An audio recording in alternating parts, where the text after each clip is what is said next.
What's up, everyone? Ryan from Open Ghosts, and today I just wanted to explore and break down this really weird and beautiful patch that I made on the Pittsburgh Modular Taiga. Let's check it out, shall we?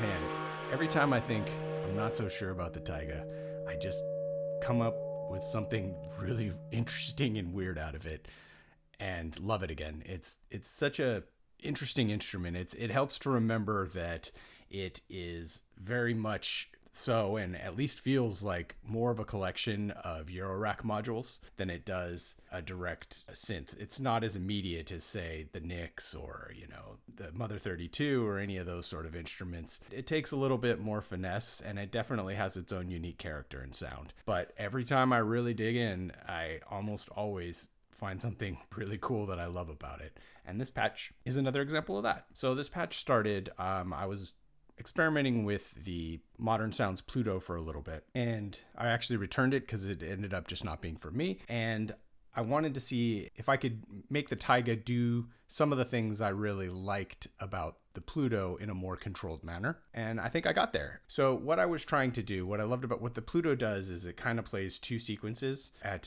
different clock divisions.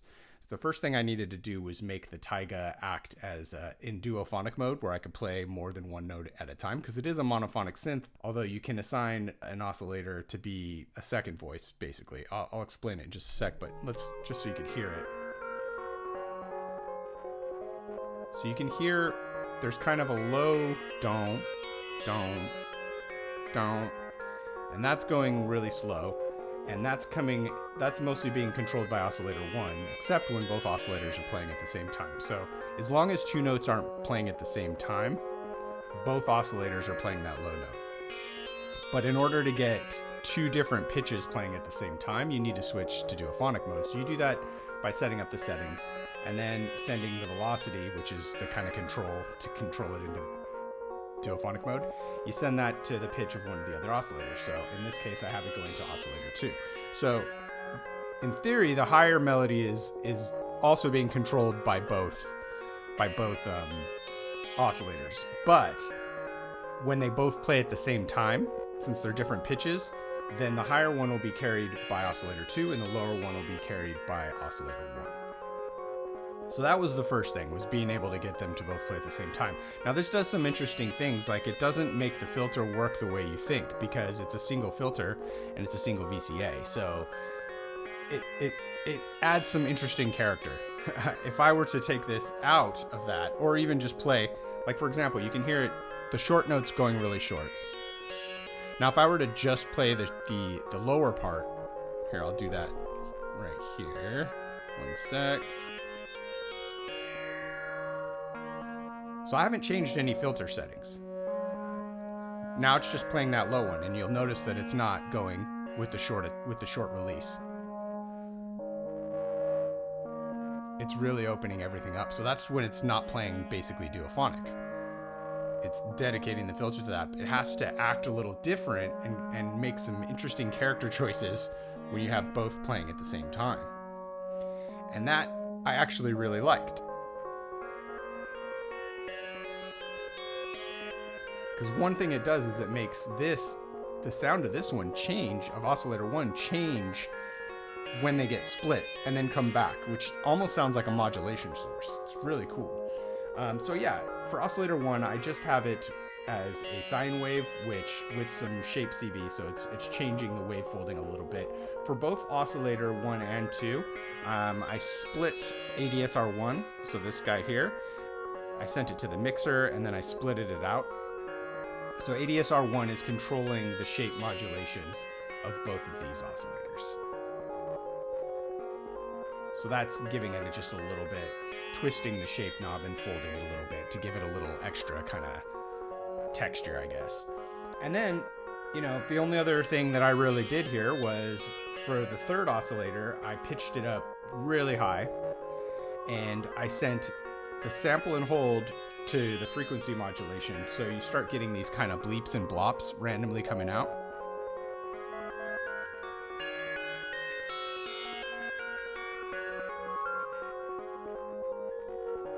but it's being controlled by the sample and hold.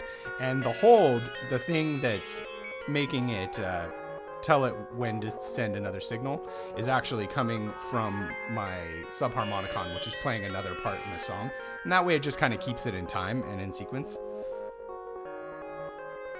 And then I've got, of course, I've got the filter moving a little bit by using the frequency CV to slowly turn that based on what my LFO is doing. And I also have it just open just a hair so that the ADSR1 is also turning the filter a little bit. And then I have a small touch. I'm using a little bit of the low pass gate just to give it a little bit of extra modulation. And I'm also using the echoes, which I don't often use, but for this sound, just, I don't know, it worked. It sounded kind of spooky and mysterious. And so I have that at about 50% mix. I'm cranking the time, but barely any regen. So it's about 50% mix. And it just adds a little something, I think. And then the only other thing that I've added in post is I'm running it through a patch on my Zoya to give it a little extra ambience. I mean, I think this sounds pretty cool on its own, but add the Zoya and you get this.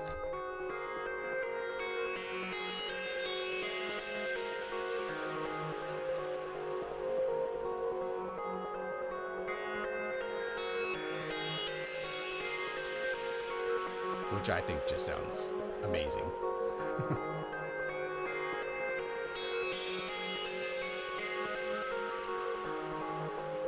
Anyway, everyone, I just really enjoyed this patch, and I thought it was worth kind of breaking down how I got there.